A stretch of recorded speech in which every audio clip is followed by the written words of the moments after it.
அன்னைக்கு ஒரு நாள் ராம்ஸ் வந்து செம்மையா இருக்கு. வணக்கம் வணக்கம்.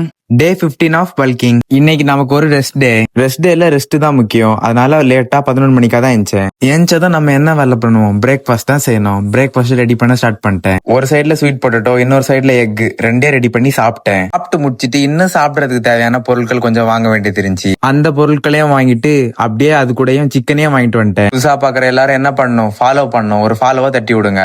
வாங்கிட்டு வந்து சிக்கனை ரெடி பண்ணி சாப்பிட்டேன். சண்டே நாளே ஒரு பெரிய தலைவலி என்னன்னா துணி துவைக்கணும். அதெல்லாம் துவைச்சு மாடியில காய போட்டு நம்ம பக்கத்து வீட்டு பசங்க மாடியில காத்தாடி விட்டுட்டு இருந்தானுங்க. நான் இதெல்லாம் பார்த்ததே இல்ல. ரொம்ப இன்ட்ரெஸ்டிங்கா இருந்துச்சு. அதை உட்காந்து பாத்துட்டு இருந்தேன். அப்புறமா கேங்கா கிளம்பி அண்ணாநகர் டவருக்கு போயிட்டோம். ஒரு மண்டக்குள்ளார் வந்து ராம்ஸ் போலான்னு சொல்லிட்டு இருந்தான். ராம்ஸ் தான் ராம்ஸ்ன்னு சொல்லிருக்கான் போல. எங்கடா போறோம்? அண்ணா நகர்.